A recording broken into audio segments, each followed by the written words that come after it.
اس تخلیق میں اللہ کا کوئی شریک نہیں، اور نہ ہی ان کی عبادت خانوں میں شرک اکبر کی صدا پہ چپ رہتے۔ ان سے 90% اتفاق نہیں ہے، اختلاف ہے۔ پیغام ہی یہی دیتے رہے انبیاء، آؤ اس بات کی طرف جو ہمارے تمہارے درمیان اتفاقی ہے۔ ہر لمحہ قرآن اور سنت کا ترجمان، فضیلت الشیخ توصیف الرحمن۔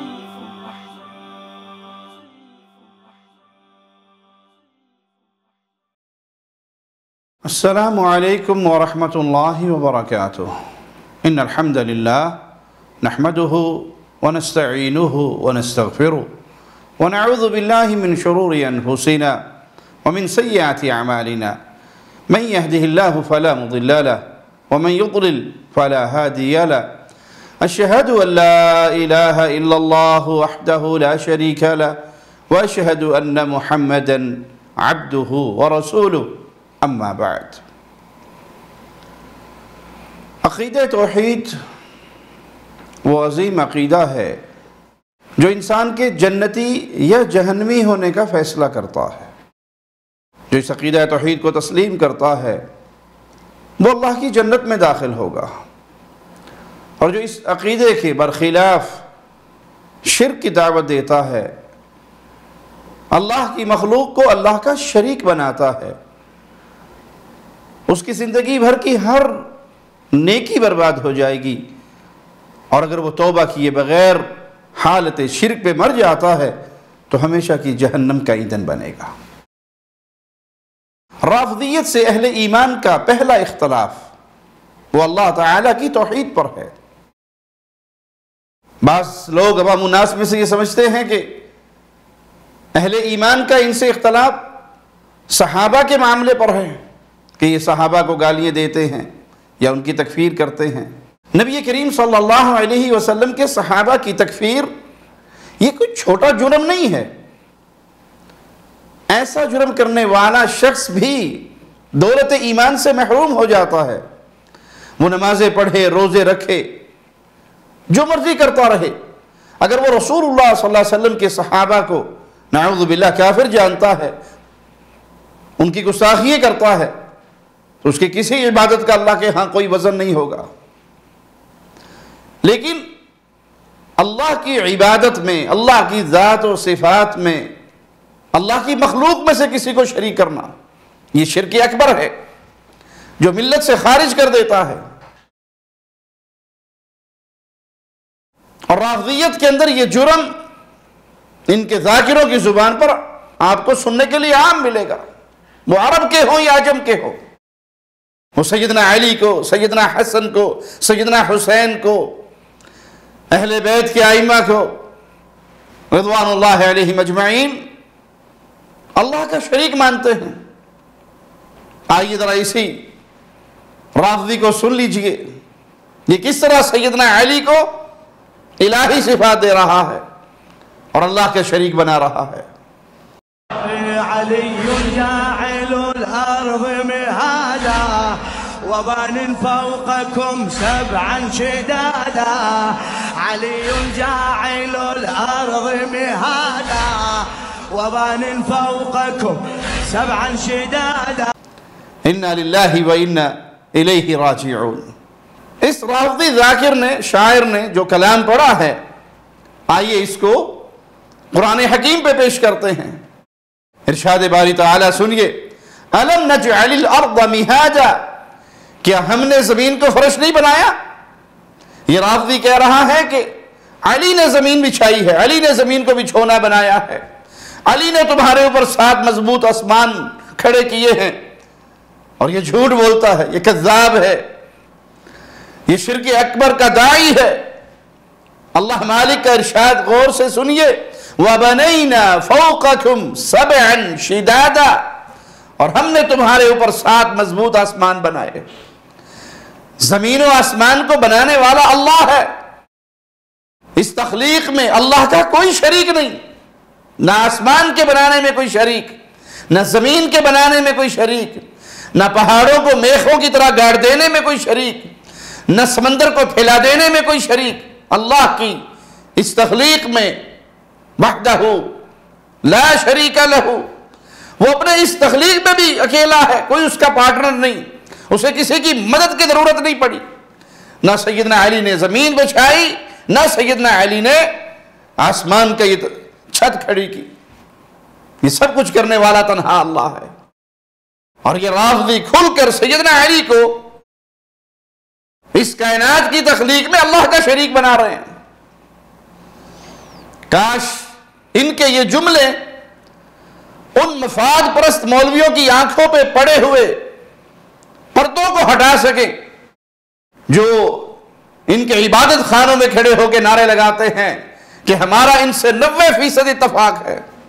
نعرہ تکبیر، نعرہ تکبیر، نعرہ رسالت، نعرہ رسالت، نعرہ حیدری، نعرہ حیدری، حسینیت، حسینیت، یزیدیت، یزیدیت۔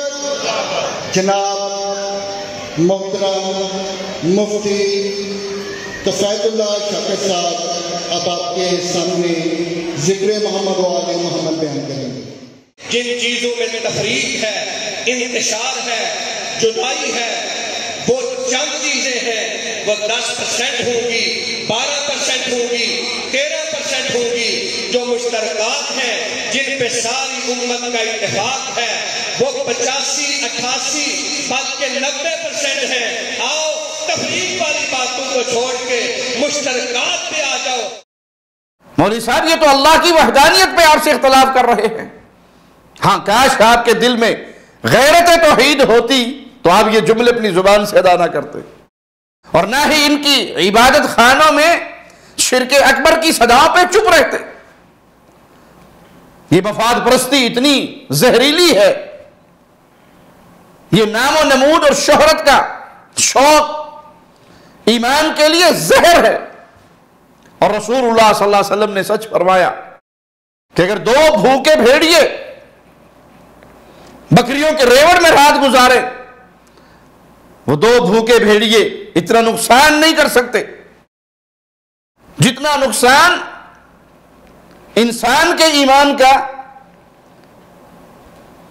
وہ شہرت کا شوق، وہ مال و زر کا شوق، وہ نام و نمود کا شوق، یہ جتنے انسان کے ایمان کے بڑا غرق کرتے ہیں۔ ہمارے شیخ عارف جاوید محمدی،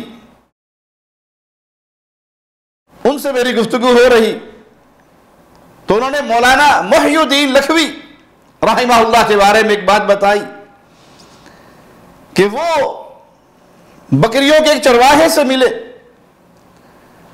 اور اس کو اس حدیث کو سنا کر کہا کہ تم بکریوں کے چرواہے ہو، تمہارا بھیڑیوں سے پالا پڑتا رہتا ہے۔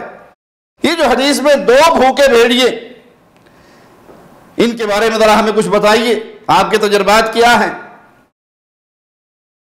تو کہا اگر بھیڑیا ایک ہو تو وہ آئے گا، ایک آدھی بکری کی گردن مروڑے گا اور بھاگ جائے گا یا لے کے بھاگ جائے گا۔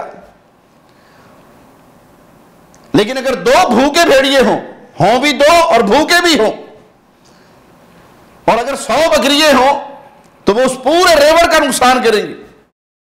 وہ اپنے غصے اور بھوک اس کی بنیاد پر آگے بڑھتے جائیں گے، بکریاں مارتے جائیں گے۔ وہ ساروں کو اگر مار سکے تو ساروں کو ہی مار دیں گے۔